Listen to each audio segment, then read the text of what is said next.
ಆತ್ಮೀಯರೇ, ಏನೊಂದು ಕೇಂದ್ರ ಸರ್ಕಾರದ NDA ಸರ್ಕಾರದ 26-27ರ ಬಜೆಟಿನ ಮುಖ್ಯ ಅಂಶಗಳನ್ನು, ಬಜೆಟಿನ ಬಗ್ಗೆ ನಮ್ಮ ಮಂಡ್ಯ ಜಿಲ್ಲಾ ಪತ್ರಕರ್ತರ ಜೊತೆಯಲ್ಲಿ ಏನೊಂದು ಪತ್ರಿಕಾಗೋಷ್ಠಿಯನ್ನು ಮಾಡಬೇಕು ಅನ್ನುವಂಥದ್ದು ನಮ್ಮ ಪಕ್ಷದಿಂದ ನಿರ್ಣಯ ಆಗಿ, ಆ ಪ್ರಕಾರವಾಗಿ ಇವತ್ತು ನನಗೆ ಇಲ್ಲಿ ನಿಯೋಜನೆ ಆಗಿರುವಂಥದ್ದಿದೆ. ಈ ಪತ್ರಿಕಾಗೋಷ್ಠಿಯಲ್ಲಿ ನನ್ನೊಂದಿಗೆ ಮಂಡ್ಯ ಜಿಲ್ಲೆಯ ಭಾರತೀಯ ಜನತಾ ಪಾರ್ಟಿಯ ಅಧ್ಯಕ್ಷರಾಗಿರುವಂಥ ಸನ್ಮಾನ್ಯ ಡಾಕ್ಟರ್ ಇಂದ್ರೇಶ್ ಅವರು, ಹಿರಿಯರಾಗಿರುವಂಥ ಸರ್ಕಾರದಲ್ಲಿ ಉನ್ನತ ಸ್ಥಾನದಲ್ಲಿ ಅಧಿಕಾರಿಗಳಾಗಿ ಕಾರ್ಯನಿರ್ವಹಿಸಿ ನಮ್ಮ ಪಕ್ಷದ ಅಭ್ಯರ್ಥಿಯಾಗಿ ಲೋಕಸಭಾ ಚುನಾವಣೆಯಲ್ಲಿ ಸ್ಪರ್ಧೆ ಮಾಡಿದಂಥ ಡಾಕ್ಟರ್ ಸಿದ್ದರಾಮಯ್ಯನವರು, ಯುವ ನಾಯಕರಾಗಿರುವಂಥ ಸಚಿವರು ಅಶೋಕ್ ಜಯರಾಮ್ ಅವರು, ವಸಂತ್ ಅವರು, ನಮ್ಮ ಅಶೋಕ್ ಅವರು, ಶ್ರೀಧರ್ ಅವರು, ಇವರೆಲ್ಲರೂ ಇವತ್ತು ನನ್ನೊಂದಿಗೆ ಈ ಪತ್ರಿಕಾಗೋಷ್ಠಿಯಲ್ಲಿದ್ದಾರೆ. ಆತ್ಮೀಯರೇ, ಏನೊಂದು ಕರ್ತವ್ಯ ಭವನದಿಂದ ಮಂಡನೆಯಾದಂಥ ಮೊದಲನೇ ಬಜೆಟ್ 26-27ನೇ ಬಜೆಟು ಒಂದು ವಿಶೇಷ ಏನಂದ್ರೆ, ಕರ್ತವ್ಯ ಭವನದಲ್ಲಿ ತಯಾರಾದಂಥ ಒಂದು ಮೊದಲನೇ ಬಜೆಟ್. ಈ ಬಜೆಟ್ ಅಲ್ಲಿ ಹೆಚ್ಚು ಸ್ಪಷ್ಟತೆಯನ್ನ ಕಾಣುವಂತ ಒಂದು ಪ್ರಯತ್ನಗಳಾಗಿದೆ. ಮುಖ್ಯವಾಗಿ ಏನೊಂದು ಮೋದಿ ಸರ್ಕಾರ ಕೆಲವು ತತ್ವಗಳನ್ನ ಆಧರಿಸಿ ಈ ಬಜೆಟ್ ಕೊಡುವಂಥದ್ದಾಗಿದೆ. ಅಷ್ಟ ಸ್ಪಷ್ಟಗಿಂತ ಕ್ರಿಯೆ ಇರಬೇಕು ಅನ್ನುವಂಥದ್ದು, ಆಡಂಬರಕ್ಕಿಂತ ಸುಧಾರಣೆಗೆ ಒತ್ತು ಕೊಟ್ಟಿರುವಂಥದ್ದು, ಜನಪ್ರಿಯತೆಗಿಂತ ಜನಹಿತಕ್ಕೆ ಒತ್ತು ಕೊಟ್ಟಿರುವಂಥದ್ದು ಬಹಳ ಮುಖ್ಯವಾಗಿರುವಂಥ ಈ ತತ್ವ ಆಧಾರಿತವಾಗಿದೆ. ಮತ್ತು ನಮ್ಮ ಗುರಿ ಏನೊಂದು ಆತ್ಮನಿರ್ಭರ್ ಭಾರತ್, ಸ್ವಾವಲಂಬಿ ವಿಕಸಿತ ಭಾರತವನ್ನ ಒಂದು ಗುರಿಯಾಗಿಟ್ಟುಕೊಂಡು ಉದ್ಯೋಗ ಸೃಷ್ಟಿಗೆ, ಕೃಷಿ ಉತ್ಪಾದನೆಯನ್ನು ಹೆಚ್ಚಿಸಲಿಕ್ಕೆ, ನಾಗರಿಕರಿಗೆ ಕೊಂಡಂತ ಶಕ್ತಿಯನ್ನು ಹೆಚ್ಚಿಸುವಂತ ಒಂದು ಗುರಿಯನ್ನಾಗಿಟ್ಟುಕೊಂಡು ಈ ಬಜೆಟ್ ಅನ್ನ ತಯಾರು ಮಾಡುವಂಥದ್ದಾಗಿದೆ. ಹಾಗೆ ಈ ಬಜೆಟ್ನ ಒಂದು 3 ಭಾಗವಾಗಿ, 3 ಕರ್ತವ್ಯ ಒಂದು ಭಾಗವಾಗಿ ವಿಂಗಡಣೆ ಮಾಡುವಂಥದ್ದಾಗಿದೆ. ಪ್ರಥಮವಾಗಿ ಆರ್ಥಿಕ ಕ್ಷೇತ್ರಕ್ಕೆ ವೇಗವನ್ನು ಹೆಚ್ಚಿಸಬೇಕು ಅನ್ನುವಂಥದ್ದು ಬಹಳ ಮುಖ್ಯವಾಗಿರುವಂಥದ್ದು. ನಾಗರಿಕರ ಆಶಯಗಳನ್ನು ಈಡೇರಿಸಬೇಕು ಅನ್ನುವಂಥದ್ದು ಮತ್ತು ಆಡಳಿತದಲ್ಲಿ ತಂತ್ರಜ್ಞಾನವನ್ನ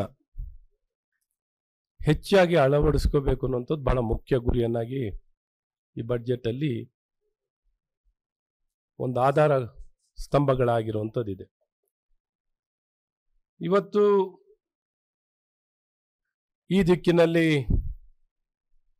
ಬಹಳಷ್ಟು ಸುಧಾರಣೆಗಳನ್ನ, ಪ್ರತಿನಿತ್ಯ ಹೆಚ್ಚಿನ ಸುಧಾರಣೆಗಳನ್ನ ತರಲಿಕ್ಕೆ ಆಡಳಿತದಲ್ಲಿ ವಿವಿಧ ಕ್ಷೇತ್ರದಲ್ಲಿ ಸುಧಾರಣೆಗಳನ್ನ ತರಲಿಕ್ಕೆ ಏನೊಂದು ಕಳೆದ ವರ್ಷದ ಸ್ವಾತಂತ್ರ್ಯ ದಿನಾಚರಣೆಯ ಭಾಷಣ ಮಾಡಿದಂಥ ಸಂದರ್ಭದಲ್ಲಿ ತದನಂತರ ಒಂದು 350ಕ್ಕಿಂತ ಹೆಚ್ಚು ಸುಧಾರಣೆಗಳನ್ನ ತರುವಂಥದ್ದಾಗಿದೆ.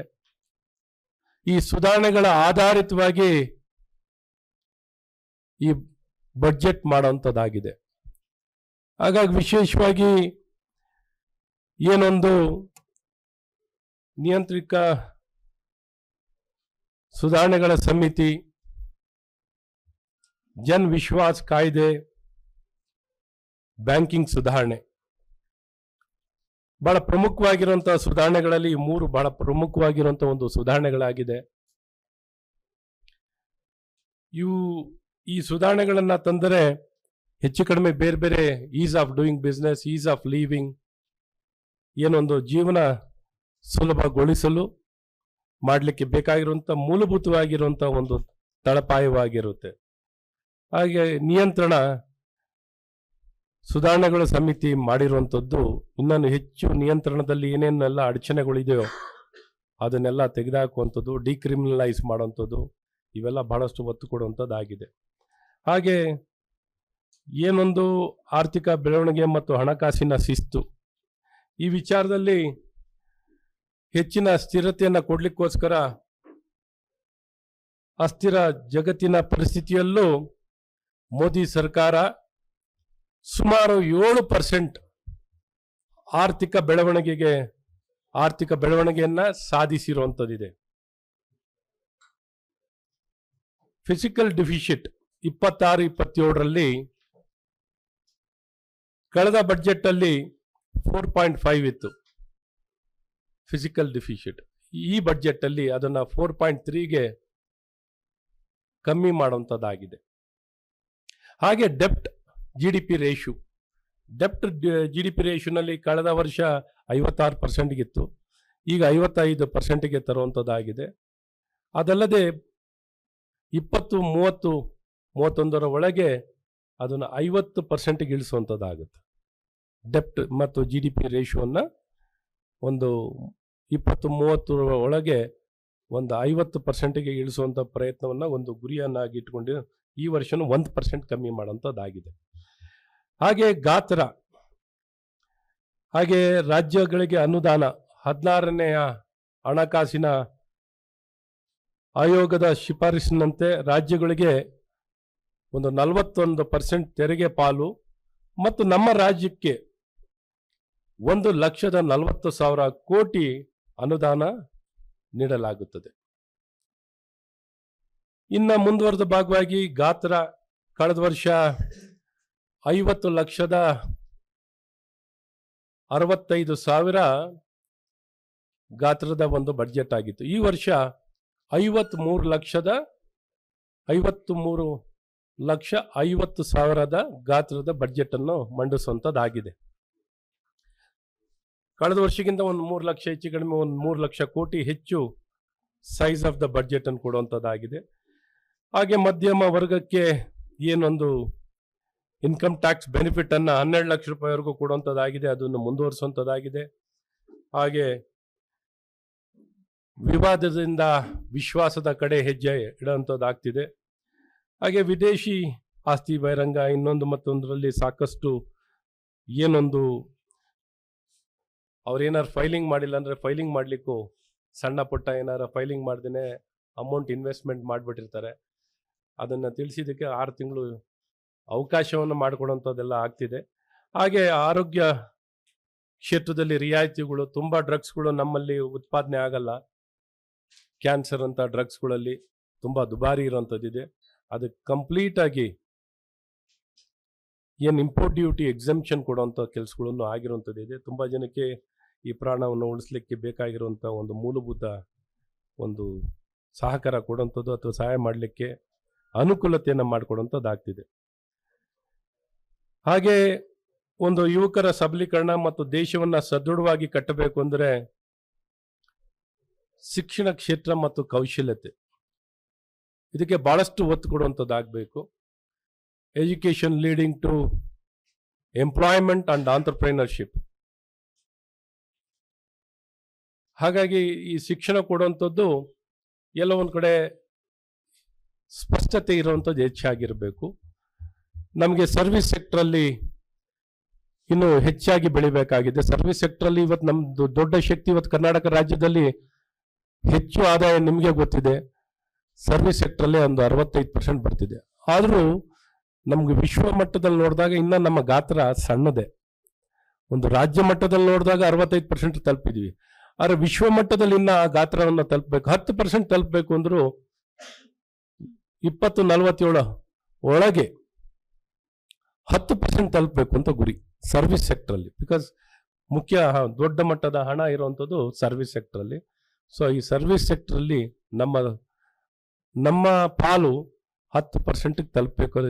ಅದಕ್ಕೆ ಬೇಕಾಗಿರುವಂತ ಶಿಕ್ಷಣ, ತಯಾರಿ, ಗುಣಮಟ್ಟ ಇವನ್ನೆಲ್ಲ ಹೆಚ್ಚಿಸಿ ಕೌಶಲ್ಯತೆ ಕೊಡುವಂಥದ್ದು ಮತ್ತು ಕಾರ್ಪೊರೇಟ್ ಮಿತ್ರಗಳಂತ ಏನು ಚಾರ್ಟೆಡ್ ಅಸೋಸಿಯೇಷನ್ ಇನ್ಸ್ಟಿಟ್ಯೂಟಿನ ಜೊತೆಯಲ್ಲಿ ಮಾತುಕತೆಯನ್ನು ಮಾಡಿ ಈ ಟೈರ್ 2 ನಮ್ಮ ಮಂಡ್ಯ, ಇನ್ನು ಬೇರೆ ತಾಲೂಕು ಮಟ್ಟದಲ್ಲಿ ಟೈರ್ 2, ಟೈರ್ 3, ಈಗ ಪಾಂಡುಪುರ ಅಥವಾ ಬೇರೆ ಬೇರೆ ಮಳವಳ್ಳಿ ಇನ್ನೊಂದು ಕಡೆ ಮಟ್ಟದಲ್ಲೂ ಈ ಕಾರ್ಪೊರೇಟ್ ಕಂಪ್ನಿಗಳು ಯಾರೇ ಬಂದು ಸ್ಟಾರ್ಟ್ ಮಾಡಿದ್ರು ಅಲ್ಲಿ ಜನಗಳು ಏನೊಂದು ನೌಕರಿ ಮಾಡಲಿಕ್ಕೆ ಅಥವಾ ಉದ್ಯೋಗ ಮಾಡಲಿಕ್ಕೆ ಆ ಕಂಪ್ನಿಗಳಿಗೆ ಪೂರಕವಾಗಿ ಒಂದು ವ್ಯವಸ್ಥೆ ಮತ್ತು ಸಂಸ್ಥೆಗಳನ್ನ ಕಟ್ಟಬೇಕು ಅಂದರೆ ಅದಕ್ಕೆ ಬೇಕಾಗಿರೋ ಮಾನವ ಸಂಪನ್ಮೂಲವನ್ನು ತಯಾರು ಮಾಡಿರಬೇಕು. ಆಗ ಮಾತ್ರ ಕಂಪ್ನಿಗಳು ಸ್ಥಾಪನೆಯಾಗಿ ಸ್ಥಳೀಯ ಜನಕ್ಕೆ ಒಂದು ಉದ್ಯೋಗ ಸಿಗುವಂಥದ್ದು ಇರಲಿ, ಎಲ್ಲೇ ಹೋದ್ರೂ ಗುಣಮಟ್ಟದ ಸಿಬ್ಬಂದಿಗಳು ಸಿಗ್ತಾರೆ ಅನ್ನುವಂಥ ರೀತಿಯಲ್ಲಿ ವ್ಯವಸ್ಥೆಗಳನ್ನ ನಿರ್ಮಾಣ ಮಾಡುವಂಥದ್ದು ಆಗಬೇಕು.